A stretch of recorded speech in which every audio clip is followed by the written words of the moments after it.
Okay, welcome to my YouTube channel. So today I am going to discuss thermodynamics chapter for physical chemistry portions, and the topic of today's session is Clausius-Clapeyron equation. So ये एक important topic है thermodynamics के लिए भी और phase equilibrium के लिए भी. ठीक है, तो चलिए start करते हैं आज का topic. Now suppose two phases, that is A and B, of a pure substance are in equilibrium with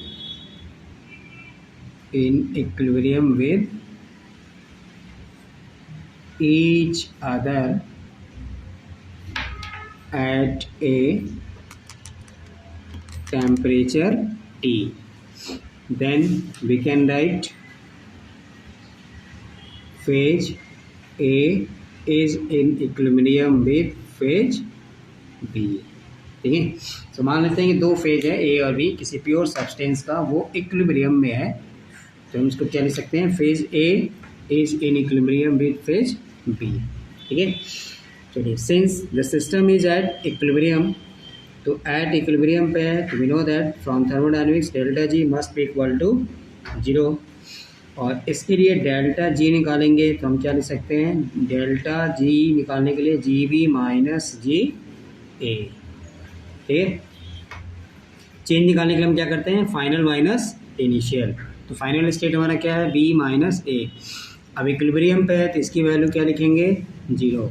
now तो यहाँ से क्या मिलेगा हमें, G B equal to g ए. मतलब क्या होगा कि अगर दो फेज का, मतलब बी फेज में और ए फेज में इसका गिब्स फ्री एनर्जी क्या हो गया, इक्वल हो गया, तो ये दोनों जब बराबर है तो इसको हम लिख सकते हैं g B equal to d a. That is suppose equation number 1. Clear. So हमने मान लिया कि दो फेज ए और बी था प्योर सब्सटेंस का, वो इक्विलिब्रियम में था किसी पार्टिकुलर टेम्परेचर टी पे, तो phase A is in equilibrium with phase B. For any reaction at equilibrium delta G must be equal to 0, तो डेल्टा जी हम निकालेंगे तो क्या आएगा, फाइनल माइनस इनिशियल, तो g b minus g A equal to 0 which implies g B equal to g A.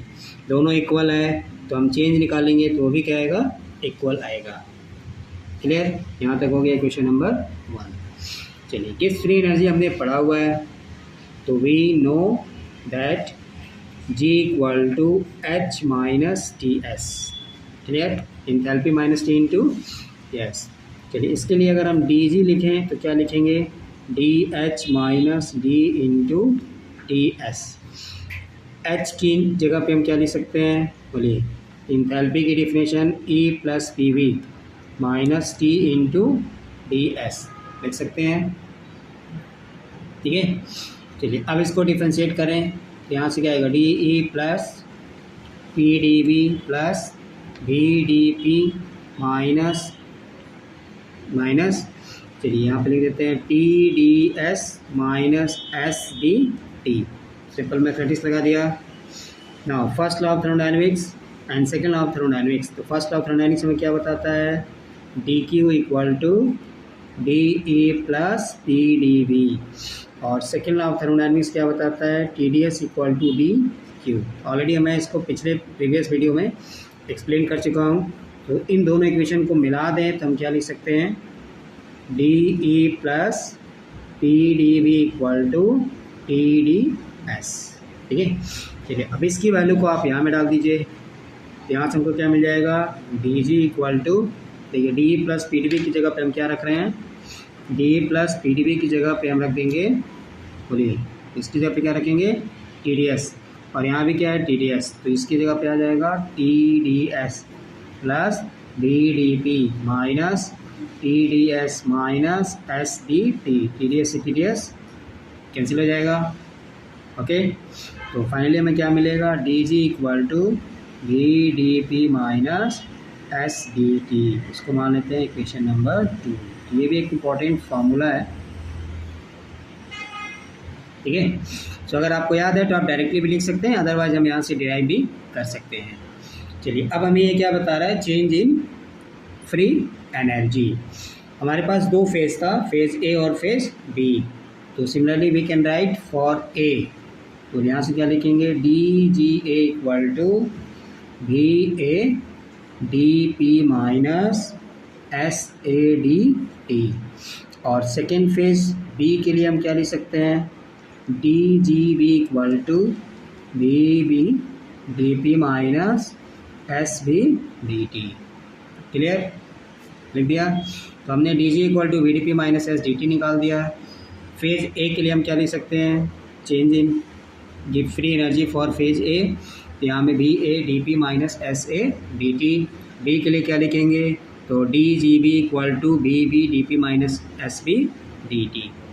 Clear. चलिए from equation 1 से हमने क्या निकाला था, तो D G A equal to D G B, तो विच इम्प्लाइज यहाँ से हमें क्या मिलेगा, B A D P minus S A D T equal to B B D P minus S B D T लिख सकते हैं। क्लियर, ठीक है, क्लियर लिख सकते हैं ना। तो फ्रॉम इक्वेशन 1 से change in gives free energy for phase A equal to D G B. अब जितने भी वाले टर्म्स हैं उसको आप एक साइड में कर लीजिए। तो यहाँ से क्या लिख सकते हैं, B B minus B A into D P equal to S B minus S A into D T. Clear, लिख सकते हैं। और अब यहाँ से हमको एक फार्मूला टाइप में मिल जाएगा, तो इसको मैं यहाँ लिख देता हूँ, d P by D T equal to S B minus S a by b B minus B ए। तो चलिए ये हमें क्या बता रहा है, s B minus S a में क्या बता रहा है, चेंज इन एंट्रोपी, और b B minus B a क्या बताएगा, चेंज इन वॉल्यूम। तो del p by del t equal to क्या मिल गया, del S by del B. इसको हम मान लेते हैं इक्वेशन नंबर 3। क्लियर, यहाँ से हमको मिल गया change in pressure D P by D T equal to del S by del B. ठीक है, अब now we know that gives free energy equal to what, H minus Ts. For isothermal change delta G can be written as T minus delta H minus T into delta S लिख सकते हैं। ठीक है, चलिए at equilibrium, equilibrium पे क्या होता है, delta G must be equal to 0। तो यहाँ से आप 0 रख दीजिए, तो क्या मिल जाएगा, delta S equal to delta H by T. इसको मान लेते हैं इक्वेशन नंबर 4। यहाँ से हमको डेल्टा एस मिल गया, डेल्टा एस बाई टी। अब पीछे हमने क्या निकाला था, D P by D T equal to del S by del B. अब डेल एस की जगह पे इसको रख दीजिए, तो क्या मिल जाएगा, del h by T into del b. और D P by D T equal to del h by t, delta b की जगह पे हम क्या रख सकते हैं, बोलिए फेज ए से फेज बी में जा रहा है, तो बी बी माइनस बी ए। तो this equation is known as Clapeyron equation, इसी को बोलते हैं Clapeyron equation. So now this equation number 4 is known as Clapeyron equation. तो यहाँ लिख देते हैं, तो दिस इक्वेशन नंबर 5 हो गया, इसको बोलते हैं क्लैपेरॉन इक्वेशन। अब इसको हम अप्लाई करते हैं फॉर वेरियस 2 फेजेस। तो चलिए केस फर्स्ट मान लेते हैं, नंबर 1 केस फर्स्ट, इसको लिख सकते हैं liquid vapour equilibrium, for liquid vapour equilibrium. तो know that, no doubt d P by D T equal to क्या लिखेंगे इसके लिए, बोलिए del h by t. B की जगह पे क्या है, वो वेपर फेस, और ए की जगह पे क्या है, लिक्विड फेस। तो हमारा यहाँ पे क्या मिल जाएगा, बोलिए B minus B liquid. Clear, इस क्लैपेरॉन इक्वेशन को हम अप्लाई करने जा रहे हैं लिक्विड वेपर इक्विलिब्रियम पे। तो यहाँ में बी की जगह पे क्या है, फेज बी की जगह पे यहाँ पे लिख सकते हैं। चलिए मान लेते हैं, जस्ट लेट अस सपोज कि ये फेज हमारा बी हो गया और लिक्विड क्या होगा हमारा, फेज ए हो गया। तो बी की जगह पे हमने क्या लिख दिया, बी बी बी बी, और ए की जगह पे क्या लिख दिया, बी एल। क्लियर।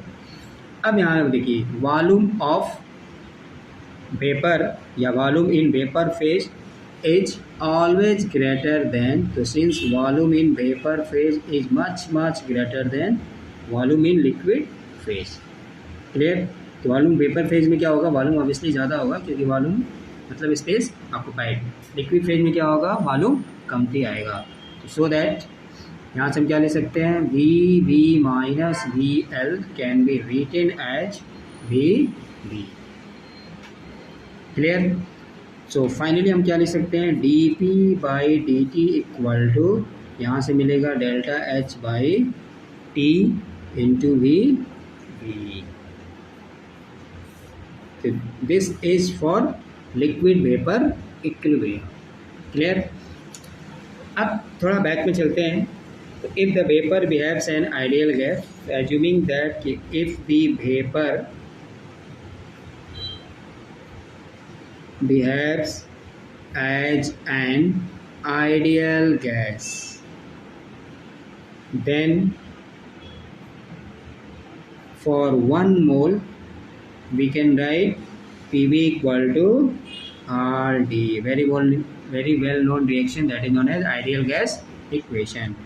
यहाँ से हमें क्या निकालना है, volume in vapour phase equal to RT by P लिख सकते हैं। तो हमें वेपर फेज में वॉल्यूम निकाल लिया तो वो क्या मिल गया, आर टी बाई पी, मतलब R is universal gas constant, T temperature, P pressure. अब इसको हम कहाँ रखेंगे, यहाँ में पुट करेंगे। तो इसकी वैल्यू को हम यहाँ में पुट कर दें तो बोलिए क्या मिल जाएगा, तो D P by D T equal to P, इसकी वैल्यू को यहाँ रख दीजिए, वी पी नीचे से ऊपर चला जाएगा, डेल्टा एच भी मतलब वेपर फेज के लिए, टी अपनी जगह पे रहेगा और यहाँ से आर टी आएगा, आर टी, तो टी टी क्या हो जाएगा, स्क्वायर हो जाएगा। तो P into delta H P V R T square. Clear, लिख सकते हैं। ठीक है। अब ये भी पी है, ये भी पी है, इस पी को आप इधर लेके आइए तो ये हो जाएगा 1 by P D P by D T equal to delta H B by बोलिए आर टी स्क्वायर लिख सकते हैं। ठीक है।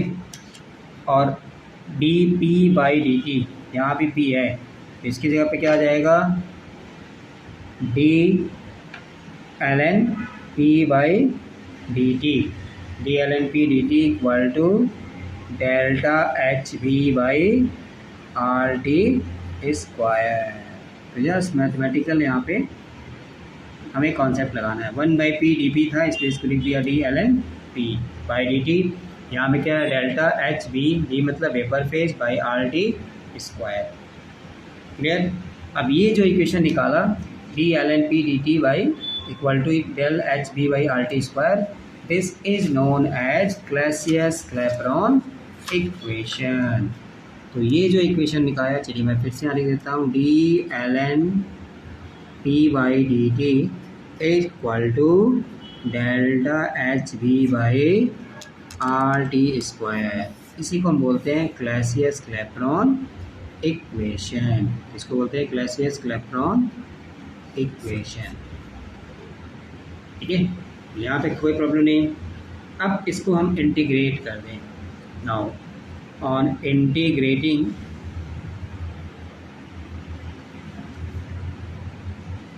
this equation, लिमिट क्या रहेगा, क्योंकि प्रेशर को हम चेंज कर रहे हैं, तो P1 to P2 D L N E equal to, यहाँ पे आपको मिलेगा del H B by R, इसको बाहर रखिए क्योंकि कांस्टेंट है, T1 T2 D T by T square. Clear. ये टेम्परेचर पे डिपेंड नहीं करेगा इसलिए बाहर आ गया, कांस्टेंट आ गया। ये भी टेम्परेचर पे डिपेंड नहीं करता है। प्रेशर को हम चेंज कर रहे हैं P1 से P2, तो डी एल एन पी, इसको इंटीग्रेट करना है, लिमिट P1 P2 इसको इंटीग्रेट करेंगे T1 T2, तो फार्मूला लगा दीजिए।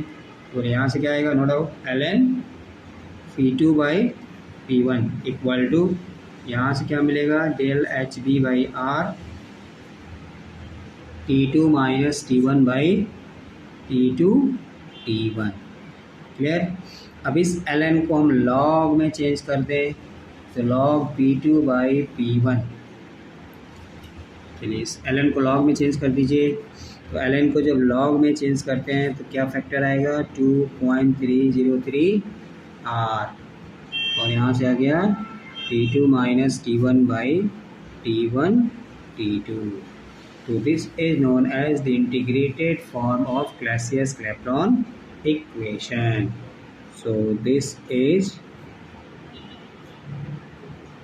integrated form of Clausius-Clapeyron equation. Clausius-Clapeyron equation. Clear. तो पहले हमने ये निकाला d/ln p by dt del H B by R T square, इसको इंटीग्रेट कर देंगे। लिमिट क्या रहेगा हमारा, P1 से P2, प्रेशर है तो टेम्परेचर के लिए क्या लेंगे, T1 से T2। इसको इंटीग्रेट किया तो सॉल्व करेंगे तो क्या मिलेगा, ln P2 बाई P1, ये कांस्टेंट है since it does not depends on temperature, बाहर आ गया T2 minus T1 by T1 या T1 T2।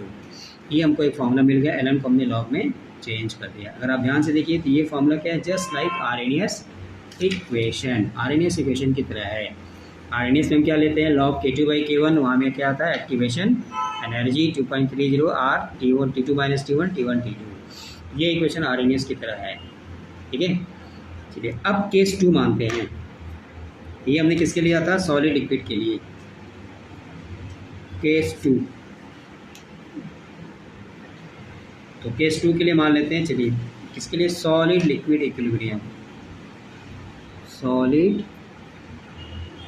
Liquid equilibrium. इसको हम क्या लिख सकते हैं, सॉलिड और ये लिक्विड। मतलब यहाँ में फेज बी की जगह पे क्या है, लिक्विड, और ए की जगह पे क्या है, सॉलिड। अब इसके लिए आप डी बाई डी टी अगर लिखेंगे तो क्या आएगा, ये delta H F then T V L minus V S. ठीक है, एफ का मतलब क्या है कि this process is known as fusion. V का मतलब क्या था, जिसको बोलते हैं वेपराइजेशन, इसलिए हमने एफ लिया है, डेल्टा एच एफ।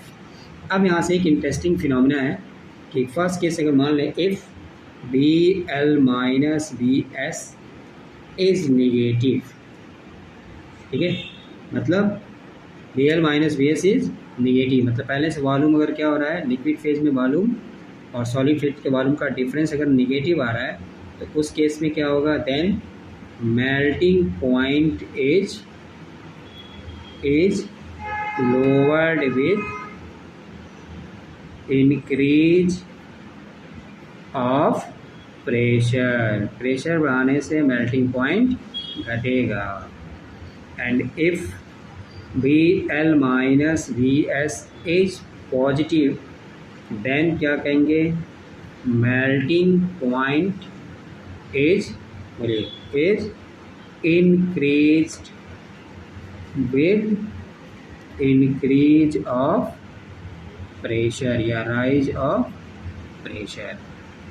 ठीक है, ठीक। अब इंटरेस्टिंग फिनोमेना क्या है वाटर के लिए, कि हमें पता है कि जब आइस मेल्ट करता है तो वाटर का वॉल्यूम क्या होता है, जब आइस वाटर का सॉलिड फॉर्म में क्या होता है, आइस, जब ये मेल्ट करेगा तो इसका वॉल्यूम क्या होता है, वाटर का वॉल्यूम घटता है। जब आइस मेल्ट करेगा तो on melting of ice volume decreases.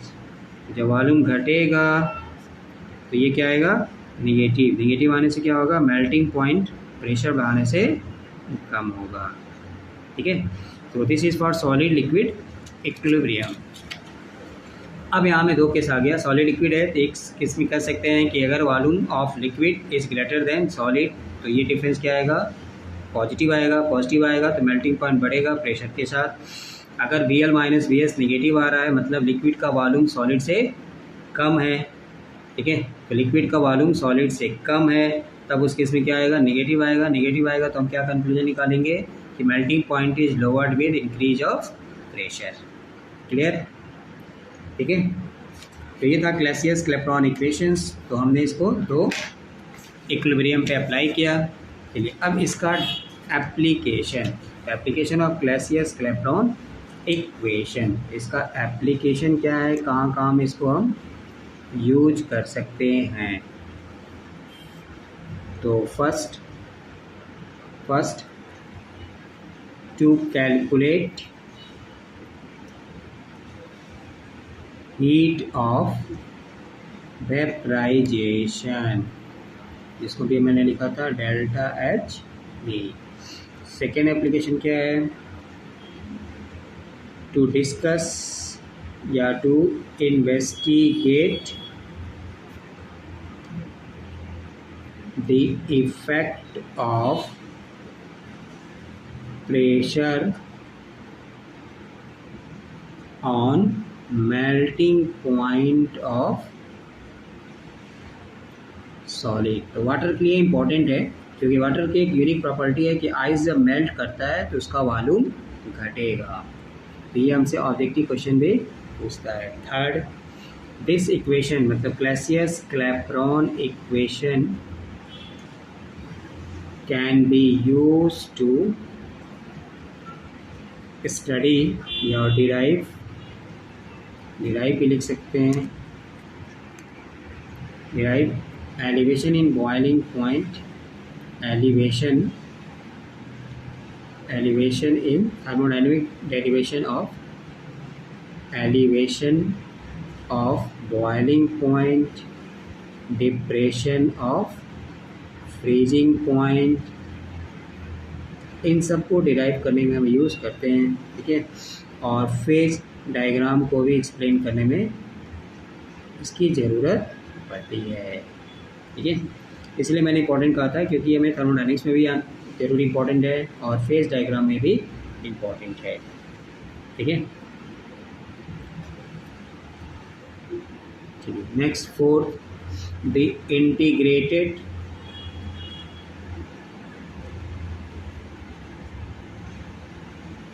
Form of Clausius Clapeyron equation can be used to calculate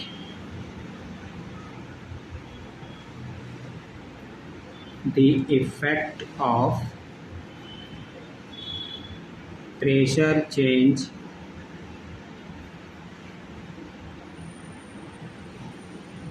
on boiling point of liquid। Boiling point of liquid के लिए भी हम इसको डिस्कस कर सकते हैं, ठीक है। चलिए जैसे अब हम यहाँ में कहें Clausius Clapeyron equation dt/dp equal to T volume in vapour phase minus volume in liquid phase by del h v लिख सकते हैं। जस्ट रिवर्स कर दिया क्लैसियस क्लैपेरॉन इक्वेशन को। अब सिंस वी नो दैट कि जब वेपराइजेशन होगा तो volume of vapour phase is much greater than volume of liquid phase. तो यहाँ से क्या कर सकते हैं कि ये पॉजिटिव है, ये भी पॉजिटिव है, ये वैल्यू ज़्यादा है, ये वैल्यू कम है, तो right hand side of this equation is always positive. तो dt/dp is positive. It means बोलिए क्या कहेंगे कि प्रेशर अगर बढ़ाएंगे तो टेम्परेचर भी क्या है, बढ़ेगा। So with increase in pressure, so increase of pressure increases या will increase the boiling point of liquid। तो प्रेशर बढ़ाने से बॉइलिंग पॉइंट बढ़ता है बट मेल्टिंग पॉइंट वाटर का घटता है, ठीक है। तो ये था क्लैसियस क्लैपेरॉन इक्वेशन का इम्पॉर्टेंस एप्लीकेशन। तो चलिए जस्ट मैं रिपीट कर देता हूँ। तो ये इसको हम यूज़ कर सकते हैं heat of vaporization delta H B निकालने के लिए, ठीक है। तो यहाँ से न्यूमेरिकल्स भी हमें मिलता है, उस मामले पे हम रख के सॉल्व कर सकते हैं जो क्लासियस-क्लैपेरॉन इक्वेशन है log P2/P1 delta HB 2.303 R T2 - T1 T1 T2। तो जस्ट लाइक आरएमएस इक्वेशन की तरह है, हमें P1 P2 देगा, वेपर प्रेशर देगा, दो टेम्परेचर देगा, क्लियर, डेल्टा HB पूछेगा, ठीक है। तो इसलिए हम इसको क्लासियस-क्लैपेरॉन इक्वेशन का इसको कैलकुलेट कर सकते हैं। To investigate the effect of pressure on melting point of solids, melting point of solid pressure बढ़ाने से बढ़ेगा या घटेगा, तो उसको भी हम एक्सप्लेन कर सकते हैं जैसा मैंने पीछे किया। It can be use to derive various laws like thermodynamic derivation of elevation of boiling point, इसको भी निकाल सकते हैं, डिप्रेशन ऑफ फ्रीजिंग पॉइंट, ठीक है, फेज डायग्राम को स्टडी करने में इसको यूज करते हैं।